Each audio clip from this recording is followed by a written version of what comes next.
할렐루야. 오늘 또 이 새벽 가운데 하나님의 은혜가 함께 하시기를 축복합니다. 안디옥에 게바가 베드로가 왔어요. 그리고 거기서 이방인들하고 식사를 했습니다. 유대인들은 이방인하고 식사하면 안 되는 거거든요. 그래서 식사하고 있는데 마침 예루살렘에서 일단의 유대인들이 도착했습니다. 거기에 놀란 베드로가 자기가 마치 이방인들하고 식사를 안 했던 것처럼 그 자리를 피했다고요.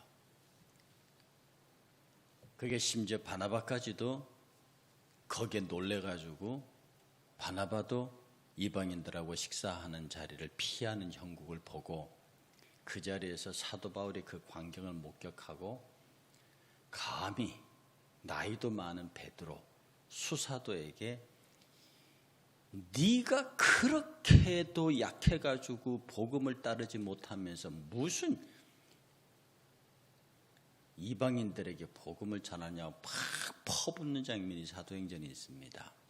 오늘 그 얘기를 하는 거예요. 이 갈라디아 편지를 쓰면서 내가 안디옥에서 베드로가 외식하는 장면을 보고 거기에 참 괜찮은 전도자인 바나바도 거기에 유혹당하는 것을 보고 내가 바나바를 막 나무란 적이 있다.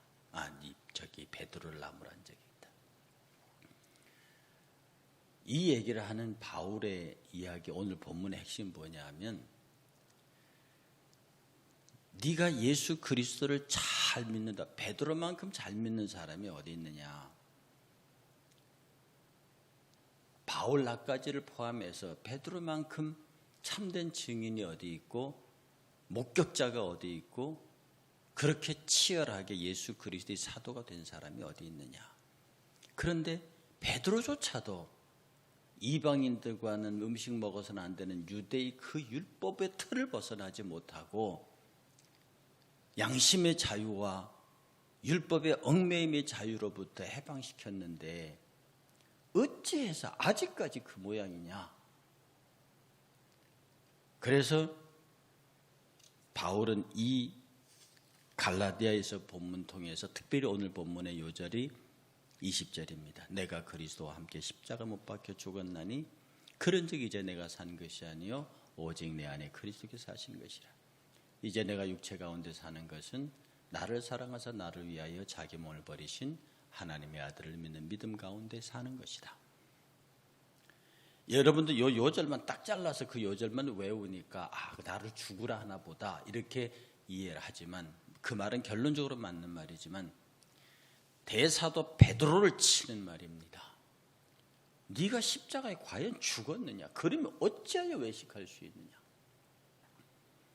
요한복음 3장 16절이 구원에 관한 핵심 요절이고 첫 번째 되는 요절이라고 하면 갈라디아서 2장 20절은 그리스도인이 요한복음 3장 13, 16절에 구원받은 그리스도인들이 그 다음은 어떻게 살아야 하는지에 대해서 이렇게 살아라. 내가 그리스도와 함께 십자가 못 박혔나니 죽었나니 하는.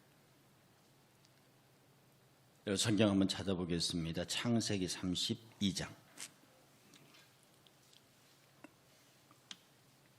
창세기 32장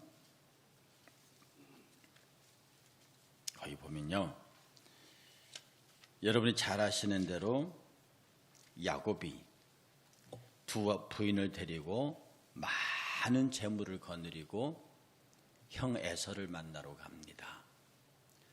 실제로 이 야곱의 기세가요, 야곱이 들어올 때 형이 군대를 400을 이끌고 나옵니다. 왜 나오겠습니까? 갑자기 동생이 돌아온다고 하니까 이 에서 기억에 이놈이 자기하고 친하게 헤어진 게 아니란 말입니다. 그리고 세월이 돼서 야곱이 한 40대 정도 돌아오는데 거부가 돼서 돌아온다는 소문을 듣고 당연히 야곱이 무장을 하고 오는 줄 알 줄 아는 게, 그리고 야곱도 군사를 데리고 올 것 같으니까 에서도 400의 군사를 거느리고 동생을 맞으러 갑니다. 그런데 실제로 야곱에게는 군사가 없었죠.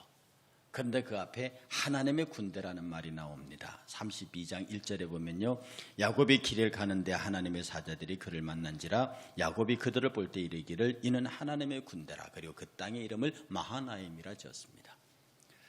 이게 뭐냐면 마하나임이라고 하나님의 군대를 의지하여 가는 야곱의 신앙적 배경을 깔아놓은 말인데요, 야곱이 도착해가지고 형에게 사자를 보냅니다. 동생 나 왔어요 그러는 거거든요. 동생 그러고 왔어요 그랬더니 여러분 3절 한번 보실래요?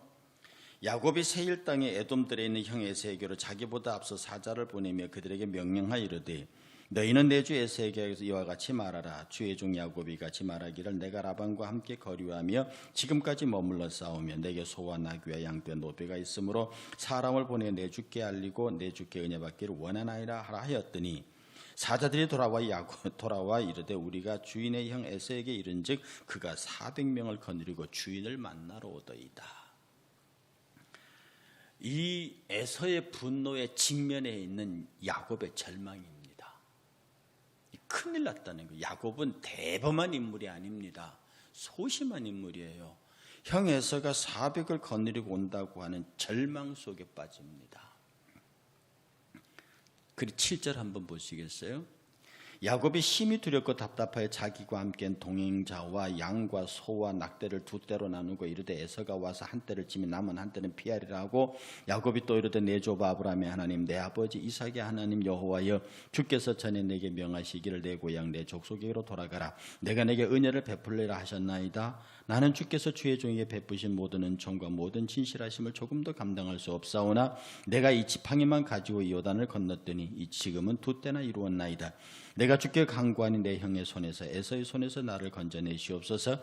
내가 그를 두려워함은 그가 와서 나와 내 처자들을 칠까 겁이 나기 때문이니이다.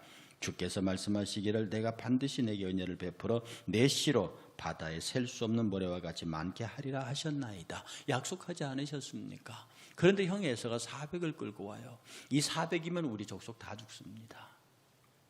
살려주십시오. 여기에서 우리는 뭐를 보느냐 하면 그 많은 것들을 자랑하는 야곱의 허상을 봅니다.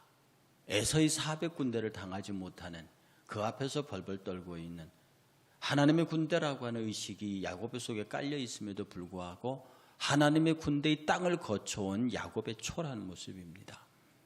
우리가 예수 그리스도의 은혜를 믿고요, 베드로처럼 그렇게 맞장자 사도의 자리에 있으면서도 유대인들이 찾아오니까 이방인들하고 밥 먹는 것을 외식하는 그런 나약한 모습을 보는 것이 지금이 야곱의 모습과 같습니다.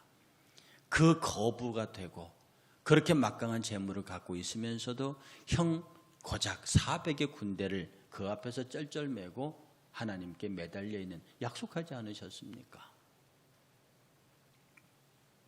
그리고 그 기도를 마친 다음에 자기의 모든 소유를 다 강을 건너서 형에게 보냅니다. 우리 인생을 살면서요, 하나님 앞에 이건 예수 믿은 이후의 얘기입니다. 예수 믿은 이후에 은혜 받고 난 다음에 하나님의 은혜와 복을 많이 받아서 그리고 우리의 삶을 살면서도 우리는 가끔 가다가 형 에서를 만난다고요. 형 에서가 누군지는 모르겠습니다. 우리의 삶 속에서 복병처럼 기다리건 40대에 돌아오는 야곱을 향하여 칼을 빼들고 오는 400인의 에서의 군대, 그 앞에 서 있는 야곱의 많은 재물, 그걸 어찌할 줄 몰라서 두 떼를 나누고 한 떼를 치면 한 떼를 피하라, 뭐 이런 전략까지 세우고 마지막에는 그걸 다 건너보내서 그냥 형 에서에 가다 진상하는, 우리가 이 시대를 살면서 오늘을 살면서 하나님 앞에 하나님에 대한 굳센 신앙을 갖고 있다고 느끼면서도 에서 하나를 감당하지 못하는 우리 자신을 발견합니다. 그래서 다 보내고 난 다음에 여러분이 알고 있는 그 유명한 야복강 사건이 벌어집니다. 야복강에서 24절부터 28절까지 우리 함께 봉독하겠습니다. 24절, 야곱이 홀로 남았더니 어떤 사람이 날이 새도록 야곱과 씨름하다가 자기가 야곱을 이기지 못함을 보고 그가 야곱의 허벅지 관절을 치매 야곱의 허벅지 관절이 그 사람과 씨름할 때 어긋났더라. 그가 이르되 날이 세려하니 나로 가게 하라. 야곱이 이르되 당신은 내게 축복하지 아니하면 가게 하지 아니하겠나이다. 그 사람이 그에게 이르되 내 이름이 무엇이냐. 그가 이르되 야곱이니이다. 그가 이르되 내 이름을 다시는 야곱이라 부를 것이 아니요 이스라엘이라 부를 것이니 이는 내가 하나님과 및 사람들과 겨루어 이겼음이니라. 지금 야곱하고 싸우고 있는 사람은 천사입니다. 야곱이 붙잡는다고 붙잡혀지는 존재입니까? 아니죠. 붙잡는다고 그 영물인데 붙잡는다고 붙여집니까?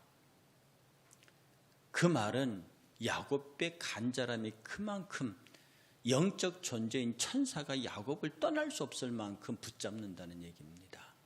자꾸 사람들이 씨름할 때 물질적인 어떤 사람과 사람이 씨름하듯이 야곱이 붙잡은 것으로 이해하는데 여기 싸우는 것은 천사예요. 영물입니다. 그가 뭐 옷을 입는다고 옷이 붙잡아집니까? 아니거든요. 그 하나님께서 그를 떠나시지 않는 겁니다. 하나님께서 그 하나님의 천사가 나 간다 그러면 가는 거지 야곱이 붙잡는다고 못 가는 거 아니거든요. 왜 여러분은 이런 하나님의 마음을 이해 못하십니까? 우리가 부모 자식에게 자식이 말 안 듣고 안 따라오면 엄마 간다 그러잖아요. 갑니까 엄마가? 안 따라오는데 엄마가 간다. 아들에게 자녀에게 붙잡혀주는 어머니거든요. 그리고 이 아들이 따라 나설 때까지 엄마는 그 아들을 간다라고 위협도 하면서 설득을 하는 겁니다. 지금 하나님은 야곱이 꺾어지기를 기다리고 계시는 거예요.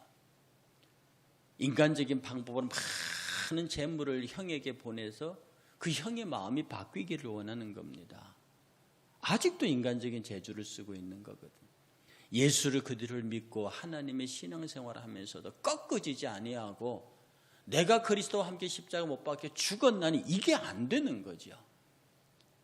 야곱이 하나님의 축복을 따라서 거부가 돼서 하나님의 군대 마하나임의 땅을 지나서 그렇게 여기까지 와갖고도 안 꺾어지는 거예요. 그러니까 하나님이 제발 좀 꺾어지면 안 되겠느냐. 날이 새려야 한다. 내가 가야 된다. 즉 내가 너와 씨름할 수 있는 시간이 한정이 있다는, 무한정이 있을 수 없는 거예요. 이 씨름은요 하나님이 걸어온 씨름입니다. 시작은 야곱이 했지만 내가 너로 하여금 너에게 약속한 창대한 민족을 이루기 위해서는 내가 너를 꺾어야겠다는 거거든. 내가 너를 부셔뜨려야겠다는. 그러니까 제발 여러분들이 하나님 앞에 부셔지셔야 합니다. 예수 그리스도를 믿으면서도 여전히 내 생각이 살아있고 하나님의 사람이 되었다고 말하면서도 여전히 나의 하나님이라고 말하면서 내가 그의 백성이 되었다, 그의 종이다라는 말을 안 한다는 겁니다. 입술로는 그 말을 하고 있는데 실제로는 그렇게 안 한다는 거죠. 시편 123편 1절과 2절은 이렇게 말합니다. 하늘에 계시는 주여 내가 눈을 들어 주께 향하나이다.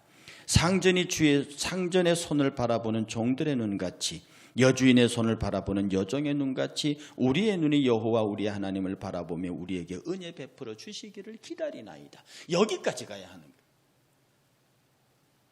그 마음속에 예수 그리스도를 주인으로 모시고 하나님의 사람으로 살면서 여전히 나의 하나님을 내 소유격으로 끌어들여서요.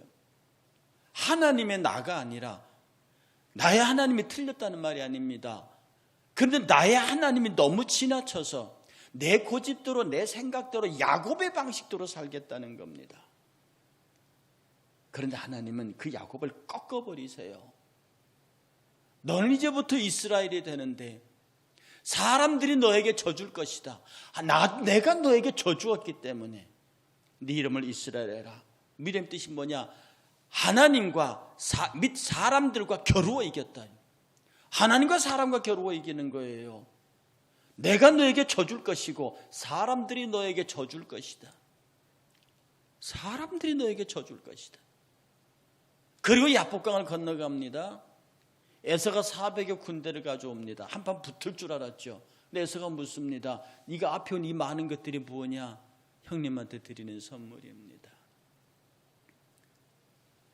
그 하나님과 사람들이 너에게 진다는 말을 하고요. 들어갔을 때 창세기 33장 한번 보십시오. 거기에 보면 4절에 에서가 달려와서 그를 맞이하고 안고 목을 어긋맞추며 그와 입맞추고 서로 우니라. 치러 왔던 에서가요, 야곱에게 져주고 있습니다. 치러 왔던 에서가 야곱에게 져주고 그에게 입맞추며 목을 어긋맞추고 울고 있습니다. 야곱이 에서가 400을 거느리고 올 때는 무슨 생각을 했을까요? 과거에 자기를 속였던 것부터 시작해서 아버지를 속여서 축복을 다 가로채 가버린 것을 생각해서 그런 녀석이 거부가 돼서 돌아오는 꼴을 보자니 내가 이 녀석이 분명히 올 때 빈손으로 오지 아니하고 군대를 거느리고 올 테니까 내가 가서 용서하지 않으리라. 그런데 막상 보니까 그 야곱에게 질 수밖에 없는 상황이 전개되고 있는 거죠. 에서가 욕 한마디 하지 않습니다. 그리고 그의 목을 안고 서로 웁니다. 사랑하는 여러분, 우리가 신앙인으로 살면서요, 나의 하나님 그 속에 하나님의 나라고 하는 꺾어진 여러분을 발견하셔야 합니다. 여러분이 꺾어져서 하나님의 나가 될 때에 비로소 그분이 나의 하나님이 되십니다. 여러분은 여러분의 하나님의 여러분이 될 생각도 하지 아니하고 필요에 따라서 하나님을 불러드리는 여러분에게서 야복강 이전의 야곱의 모습, 야복강 이전의 야곱의 모습에서 하나님께서 그를 꺾으셔서 이스라엘로 만드셔서 하나님과 사람이 져줄 수밖에 없는 그런 모습으로 바뀌는 것, 여러분은 생각하셔야 합니다. 나는 하나님께 과연 꺾어졌느냐? 예수를 믿긴 믿습니다. 신앙생활 잘합니다. 그러나 여전히 내 안에 살아서 내 생각과 내 판단과 내 주장과 내 계획과 내 생각대로 하나님의 일을, 내 일을 경영하려고 하는 그 모습에서 우리는 야복강 이전의 야곱을 발견합니다. 예수를 믿고 그의 수사도가 되었으면서도 고작 이방인 몇 사람 앞에서 외식하고 있는 베드로의 모습을 발견합니다. 내가 그리스도와 함께 십자가에 못 박혀 죽었나니 내 이름이 이스라엘로 바뀌었나니 그런즉 이제 내가 야곱으로 사는 것이 아니요 내게 져주시는 하나님 그 거룩한 이름의 이스라엘로 사는 겁니다. 그러면 내가 그리스도 안에서 십자가 못 박혀 죽었다는 사실과 그의 이름으로 산다는 사실과 그것이 내 생의 모든 결정점이고 진행점이고 완결점이라고 하는 고백을 하면서 오늘 하루도, 그리고 여러분 금식하고 이 날을 지나가면서 오늘 우리 함께 부를 찬송가요, 1000번을 불러도 내 눈에는 눈물이, 그가 나의 하나님이 되시고 그가 나의 하나님이란 고백 이전에 나가 당신의 아들입니다. 예수님이 가장 많이 하신 말씀 중에 하나입니다. 당신의 아들, 당신의 아들. 내가 바로 주님의 아들, 주님의 사람, 내가 지금 주님에게 정말로 소유되었는지를 살펴셔서, 그렇지 않으시면 여러분이 야복강 이전의 야곱이었다고 하면 야복강 이후의 야곱, 이스라엘로 바꾸어 주시라고, 그 경험도 내게도 허락해 주시라고 함께 기도하는 저와 여러분 되시기를 주의 이름으로 축복합니다.